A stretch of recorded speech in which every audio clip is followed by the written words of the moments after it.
Welcome back, Divine listeners. So we've made it to week 3 and episode 3 of this Balto series here. Thank you so much for coming back to the Divine Dialogue podcast. This episode I'm real excited to get into. It's probably going to be my favorite of the series. It is... I kind of combine two scenes that are pretty close together here because I think that they bridge beautifully. So I wanted to go ahead and combine them. I originally had them separated, but I decided to put them together. So at this point in the story, as I said at the end of the last episode, episode 2 with the Northern Lights, Balto has been searching for Steele and his team in the Alaskan wilderness for quite a while. He's been marking the trail on trees as he goes, basically scratching them up with his paws. And then he does see a light from the sled at the bottom of a snowy bank where basically Steele had panicked about being lost, and he had led the team into essentially like a downward, snowy bank, and the musher guy that was leading the team, he's unconscious on the ground, and the dogs are basically just standing around frozen and terrified. Balto sees them, slides down that hill to the bank, and he offers his help to Steele. But Steele is extremely aggressive and agitated. He's shaking from the cold, but he's insisting basically everyone's fine and they don't need any help. Balto pushes back, pretty gently, and he insists on taking back the medicine because the kids are getting sicker. And Steele says, this is a direct quote, "Touch that box and I'll rip you apart." And then Balto keeps trying to get near the box, and Steele attacks him multiple times. After a few moments, Steele finds himself backed up against the edge of a small cliff, and Jenna had tried to go with Balto to help him, but she ends up getting hurt earlier in the story, and she had given Balto a scarf to wear around his, neck. It was a red scarf, and Steele yanks at that scarf, and he falls backwards down quite a ways even further. And once Steele is gone, the other dogs line up behind Balto, and they are pulling the sled away as Steele says to himself and out loud, "Go ahead, wolf dog. You'll never get home. I'll make sure of that." And then Steele proceeds to scratch up all the trees that Balto had marked around so that Balto can't tell which is which. And Balto gets lost, he panics, he runs, and he ends up falling off the mountain with the crate of medicine. Then we meet the white wolf, which is the wild part of him that's been shamed and minimized up to this point. And as he's lying down in the snow crying, essentially feeling like he failed Rosie and Jenna, the part that he needs the most shows up and calls him, howls to him. All right. So this is very deep and impressive storytelling, Divine listeners. This is going to take a minute to get through. So for those of you who thought that this podcast was going to be like purely peaceful and roses and sunshine, it's not. I really believe there are times when you are faced with energy that cannot be negotiated with. It cannot be accommodated. And the only option is to fight, stand your ground, hopefully win. And this is one of those times. Steele has shown us indicators that he is crazy. And what I mean by that is he is quite literally possessed by a combination of superiority and inferiority that he's running at the same time. Superior because dogs are preferred in the town, but inferior because Steele knows there's something special about Balto. Even though the community around them all tried to snuff it out, he knows deep down that Jenna likes Balto, and he knows deep down that Balto is special. That's why it drives him crazy. And he strives to maintain like this false hierarchy to the point of endangering and potentially killing the kids that are afflicted with this disease in the town to keep this hierarchy standing so that he can be at the top of it.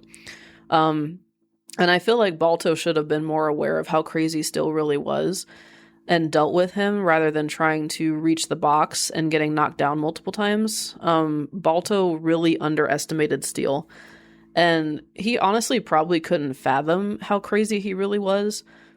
But this does lead into the next scene well, because Steele follows through on his madness even further. I mean, that's the thing with ego. Like, some people, their egos are limited and they won't go all the way. But Steele is one of those that's like, okay, so he didn't stop at trying to hoard the medicine. So Balto's able to get the medicine. He actually tries to thwart their attempts to get home. So he's like, well, if I can't take the medicine home, you can't take the medicine home.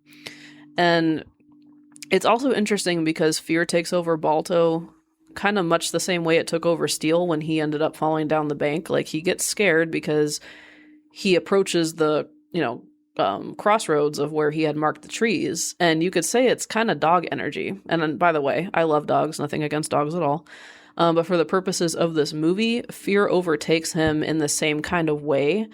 Because Steele's like, I'm not lost, and Balto's like, I'm not lost. But it's a good ego version of Steele, essentially. Like, he's like, because Balto really wants to get home and he really cares about those kids. But with Steele, it's more like, how dare you challenge my leadership? Like, I'm not going to get lost. And Balto's more like, I can't get lost because people are depending on me.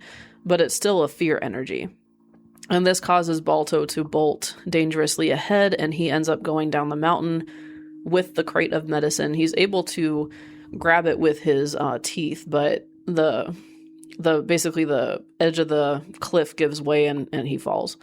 And I find it very interesting that the medicine falls with him, because his medicine is literally the white wolf that he encounters at the bottom of the mountain.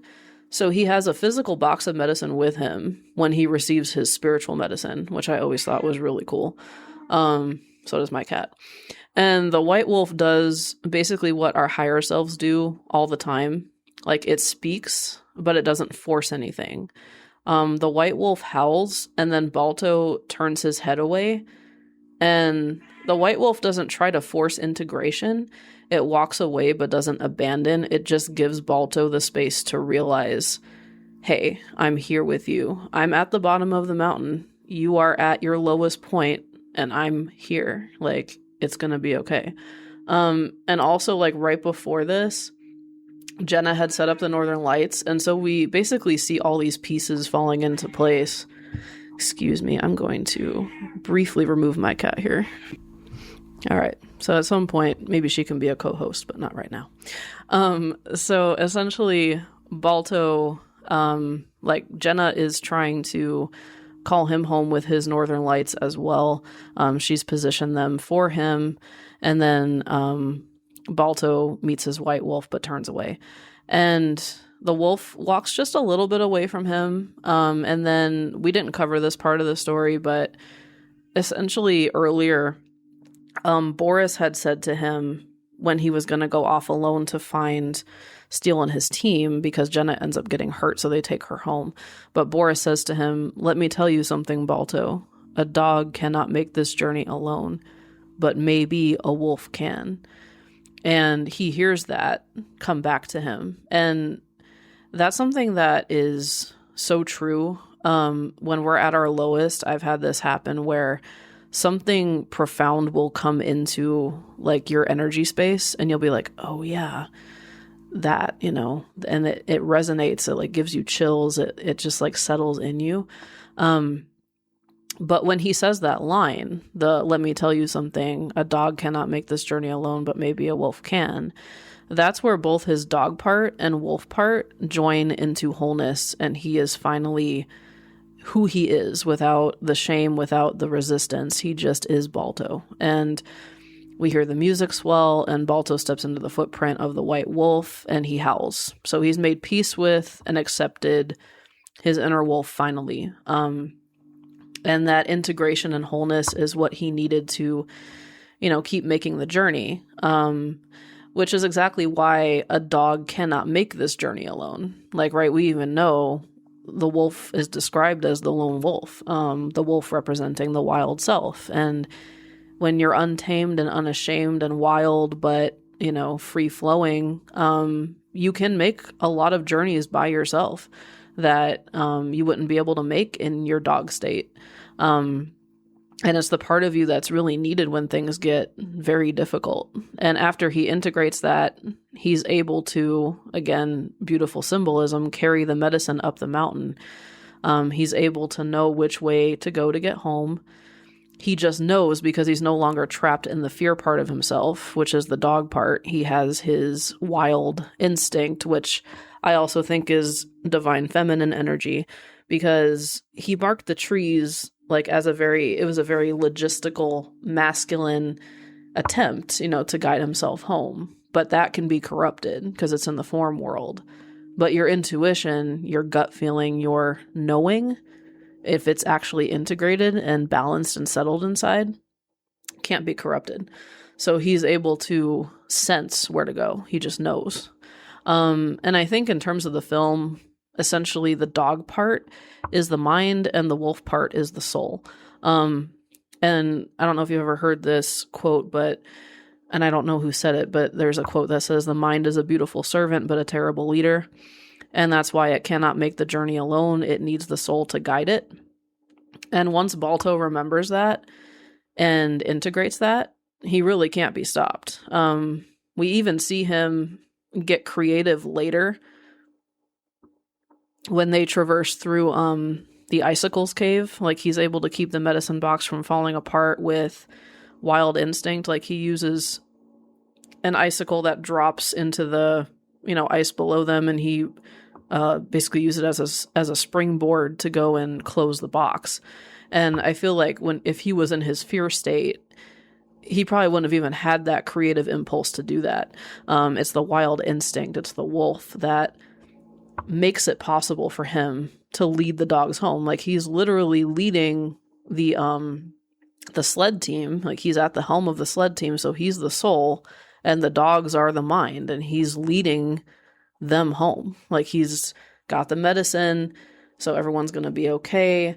They're going to be healed, and he's the leader. The soul is the leader, and the mind follows the instinct of the soul. Or if you want to put it in energetic terms, the mind, the masculine, follows the feminine guidance. Feminine is actually the leader. I know in the world we have kind of been raised to think that masculine is the leader, like that's the patriarchal system. But actually, the feminine is the leader. That's the intuition. That's the guidance system. That's your soul. Or, that's why I named this podcast the Divine Dialogue Podcast, because I think it speaks to the divinity that I think is in all of us, and words kind of fall short to explain that. I don't even know exactly what I'm talking about when I say soul and divinity. It's that intuition. It's that thing that illuminates from inside, like when you have an experience. Like, for me, it's in the stories. I feel it all the time, and I make connections to it in my own life, which will go ahead and lead us into this personal mirror. So I haven't encountered exactly Steele energy in the sense of the exact same madness, but I can say, and this is going to be very personal, but it's the personal mirror section, so that's good, that my father is this kind of energy. Not to be negotiated with, but to be severed from. And I think that is something that we really get mixed up with in our culture. We kind of hear all the time that you have to forgive, and forgive always means you have to allow access into your life, which involves negotiation to keep someone in your life. But some people, you're definitely better off severing from. And it doesn't matter what position they hold or title they hold in your life. Sometimes they need to be severed. But anyway, back to my dad. So he became crazier and crazier as years went on in my life. He would have considered himself a good man for sure, but his energy was extremely siphoning, and he was unmovable, like Steele. Any questioning to his thoughts was considered an attack. Very fragile emotionally, very poor regulation, which caused me to basically walk on eggshells with him most of my life. we never had the kind of encounter like Balto and Steele do, nothing physical, but it was an energetic severing. And this happened for me like, let's see, probably like 8 years ago over a very small thing. He wrote me off. He tried to, just like Steele, scratch up trees to make me lose my way. We had the beginnings of a lawsuit, actually. And I had to defend my own house at the time that we both co-owned. So that was a very interesting period of my life. And he went after this just to go after me. It was completely unnecessary, so very on character for him. And I did have to make the journey to the bottom of the mountain and find my way back because I had to suppress so much of myself in my relationship with him. And Balto is struggling, to suppress a lot of himself. But the thing is, when he falls to the bottom of the mountain, because I really think when we really start to heal, we go to the root, we go to the bottom. And if you go there with the intention to heal and you go there with humility and a desire to learn and to reflect, I think that the crate of medicine falls with you. You just have to carry it back up again. But I think that that is what happens when you have, a intentional and pure desire to heal. And it's interesting because the thing about Steele energy, for any of you who have experienced it, and I think it is an unintended consequence, it can be the energy that helps you most get back in touch with yourself. I'm not saying any of this to excuse abuse of any kind or to glorify it. I want to be clear about that. I'm just saying that you can harness Steele energy and use it for your own healing once the connection to someone abusive has been severed. I do think in some cases you'll never be able to ascend still connected to them. There's too much emotional baggage weighing you down. And the thing is that in Balto's case, like the white wolf, the higher self, the wild self, the feminine is always with you. It never leaves you because it's not a punishing energy. It's an inviting energy. So if you don't follow it, it's not going to, say, well, you can just stay at the bottom of the mountain. I'm going to go over here. You're not worth waiting on. I really believe there's infinite compassion and infinite patience and love for you to return to yourself. But you have to kind of make a decision if you're going to really let go of everything that you have to let go of to come back to yourself, or if you're going to choose like connection and attachment over authenticity, I would say. Because I think we're conditioned to choose attachment and connection, which makes sense because as humans, we need it. But I really think it matters at what state you're receiving it and what state you are seeking it, because if you sacrifice who you are to get it, then you kind of stay stuck at the bottom of the mountain. And you always have the medicine, but you really need to strip bare like all of these falsehoods and masks and roles you play to be able to ascend with the medicine. And, when you're at the bottom, the only thing you can carry is the medicine back up to the top. You can't carry all that other stuff because it's just too much. You're fighting gravity and you're fighting like altitude to get back up to the living plane. You have to just carry what you need. You can't carry all this other stuff. And essentially that'll lead me into the divine question, which I've essentially already answered. But have you ever encountered Steele energy in your life? And if so, how did you deal with it? How long would you say you've been at the bottom of a mountain, sensing your own white wolf calling? Did you answer it? What happened? So that's quite a few questions to think about, but they're all kind of one big question. Basically, what was the catalyst for you to challenge Steele energy?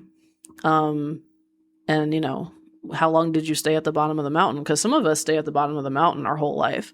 And we feel the white wolf there, but we're afraid to answer the call. And we just stay, at the bottom, sunken down. And we might feel like we're irrevocably broken by the Steele energy that was in our life. But I don't think that's ever true.